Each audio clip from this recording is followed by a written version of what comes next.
Hi, good afternoon, students. I hope you can hear my voice.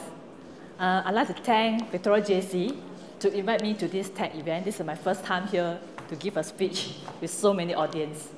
And usually when I do conduct training, right, I only have about 10 to 20 students only. Yeah.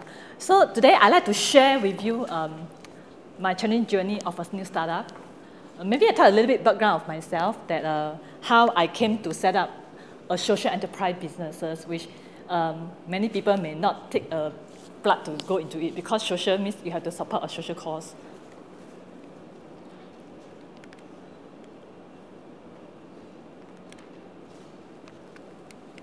Okay, this one will talk a little bit about myself. Actually, I majored in sales and marketing when I actually studied in marketing instead of Singapore.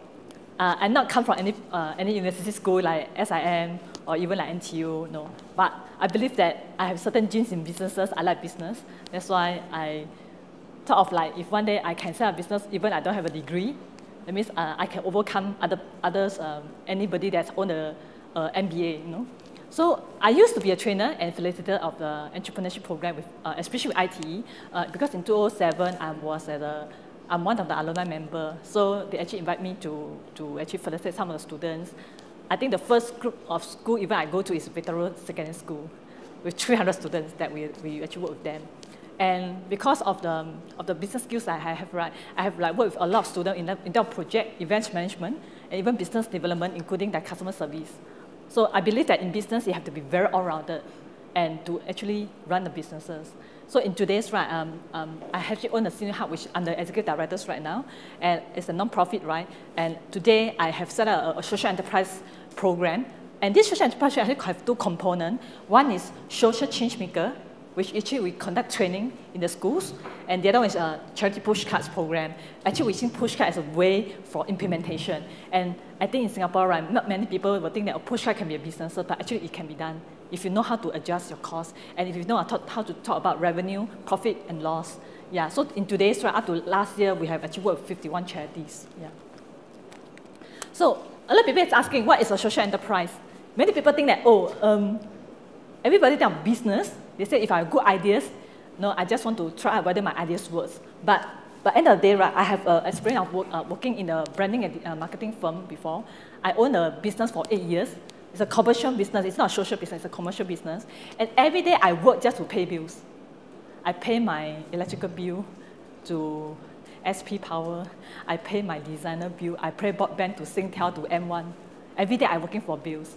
And I have been tired for 8 years, like, why am I doing my life in this manner? So I have thought through in my life that, maybe I should set up something very, very indifferent. So in 2005 to 2007, I was as a grassroots. Later you'll see one article talk about as a grassroots, and at that point in time, right, I see a lot of business owners actually, they support a lot of grassroots events. I find that they are very rich. I always see them driving a Merc, no? Cars, they can go to Europe for holiday. Then I was asking why they are chairman, why they can be very rich. Actually, they actually own a lot of businesses through the grassroots, actually. So I decided to start a social enterprise business because I believe that whatever income you sow, right, from the incomes, right, a large portion of your sales will support a good cause. And this good cause, right, actually they have a lot of impacts. And it will be very stable if you have like impact the environmental, impact the people that you help. And you'll get attention, even like, but some people actually, they get attention through a lot of medias, right, to write a press article. But if you really want to do advertisements, right, if you see all the big brands like McDonald's, right, you have to pay like 60K. But if you do this social cost, maybe you can get free article without paying a single cost, because people believe in your causes, that what you're doing. So that's why to set up a social enterprise, you actually is to actually have a lot of money that came from what you draw, right, will go support to a social cause. And to be a social entrepreneur, again, in Singapore especially, our market is very, very small.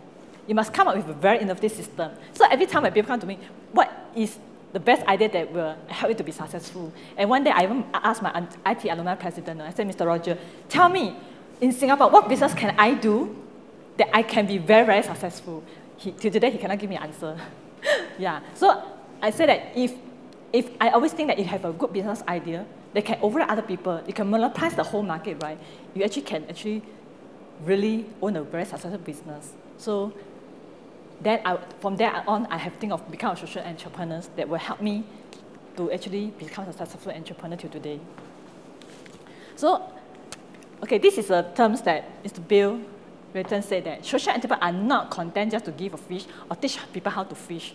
Yeah, a lot of people were trying to know in the times over these 3 years, right? We always trying to help people like disabled how to fish, but no, you should teach them not only how to fish, but at the same time help them to know about profit generating, how to increase revenue, how to actually own the whole entire markets by teaching them skills for long livelihood. Yeah. So this is a journey that I embarked on in 2008. I really want to start a business. So in 2008, right, I think through that.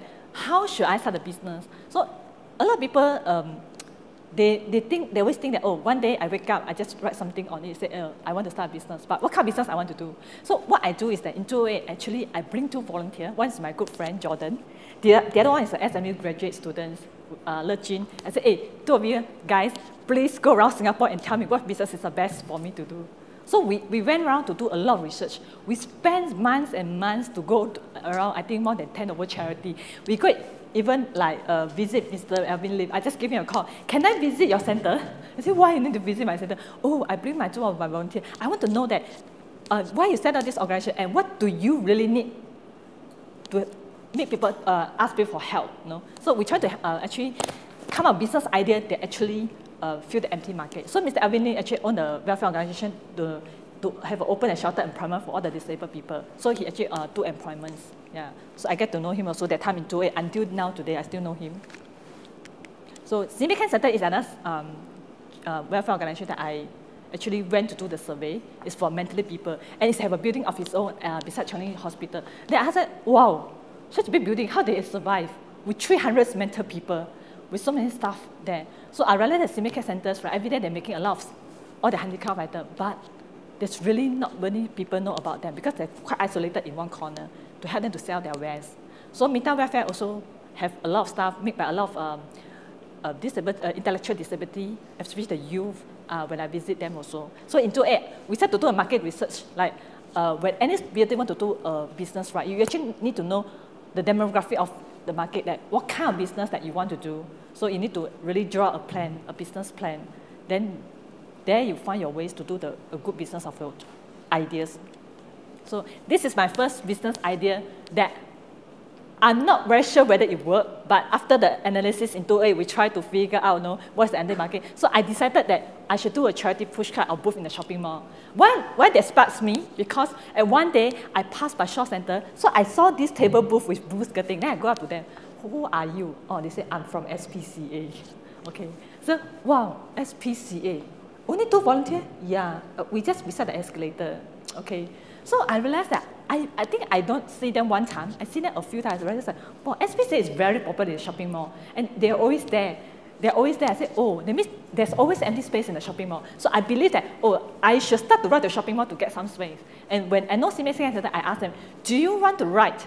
Ask me to write on behalf of Embarking Center to own a space in the shopping mall to sell your wares. They say yes. At the point in time, Singha is not even existing. There's no existing of Singha. I just write on behalf of Embarking Center. And that is the time in 2009 when I start to earn my seed money. Right? You want to start business, you always ask yourself, do I have money to spend, right? So that time I said, okay, this will be my seed money. I start from 0. It's okay. Even if you don't have money, we are not everybody born with a silver spoon that the father will give 1 million to start. It's okay. They start with seed money of $0, and this is how I started. And surprisingly, I managed to get a space for Shaw Center with 2 table booth space, and the other is Embarking Center. And I tell Embarking Center, okay, I will deploy students for CIP. And that time, I'm not very familiar with CIP, but I know that there's such thing called CIP. And what I do that, I start with all my neighbor kids. I say, okay, please help JJ in the shopping mall, but I will provide you a lot of foods. So they eat a lot at the shopping mall center. And what I do is that I go to companies and ask for consignment product because I don't want to have any inventory or cost on myself. So I start to have a lot of consignment products, and I manage to sell the ware and raise fund. And guess, and this is want to guess, how much can I raise for one table? Anybody want to guess? For 3 days only. One table can raise $1,200, 1,200. And 2 table booths I can raise 2,000 for. It's not bad, no, for first timer. So it gives me a goal in life. I tell myself, every month I must go to a shopping center. Die, I must go to a shopping center. So I said, I must go to a shopping center that's a festive season. So I start to have like Center Point, Causeway Point, Jurong Point shopping centers. And eventually, it's so overwhelming for all these shopping malls that I pitched my idea to Scape, and officially I have run the push cart in Scape for 1 year, 4 months. And a lot of students actually tap on this platform because they always think that, oh, Mr. I always need to go to free market, but eventually they use the push cart as a way to sell their products, to launch their business idea, especially the poly and university student. That is where I start off. Then you have, like, as a student, you must know how to pitch to Scape to sell your ideas. So with a lot of students, like this our project, they also on the news articles. And this is how, during that point of time, right, Singhat is finally established in 17 February 2011 and with a charity status that bring down the cost. Yeah, so Victoria JC is the first school. They start the training program with a push cart and run the project, and they raised in Tiong-Bahru like $5,000 over. And how many people can do it? Because of the platform we provide them and the trainers, all entrepreneurs. So these are track records. In the last year, we have teach many schools with 136 students in total. We have 45 schools that actually use the push cart platforms for selling their wares, and we have benefit 51 charities. Maybe some of you know about all these charities. And these are some of the corporates, right, that just supported us in our courses and they believe in us. Like Toastbox, a lot of students receive our Toastbox voucher because they do for CIPs. So anything that you want to know about CIPs, you can go to our Facebook and know more about ourselves. And you'll find that some of you, maybe your friends in the pictures, are, this is only some of the shopping malls that we are using this platform, right, for fundraising effort for CIPs. And in data today, right, last year we have 33 shopping malls that are supporting us, all the big shopping malls. Yeah, they have. And this year, right, I have gone into the next level to Startup HQ already to promote our courses. So this is the last year press release that actually I've been teaching teenagers to do a lot of good businesses through these programs, to trainings, to raising funds in a lot of shopping malls. And I believe that in any social entrepreneurs, if you really think of one day you want to do a good business, you must have all these skills: creativity skill, management skill, marketing skill, leadership skill. Why? Because you need that to get your ideas worked out. But if you don't have all these skills, you can get your friends for help. Now maybe your friend is good in creativity, know how to do publicity. Ask your friend, rope your friend in. Get to know all these people, especially lawyers. You need to have a lot of legal advice in Singapore. Get a lawyer friend, then you save you the cost. Yeah. So this is what Steve Jobs always have the kind of skills. That's why he able to have run a Max company. Yeah. Thank you for your attention. Yeah. I think I passed my mic to reflect. He will talk more about what we are doing. Yeah.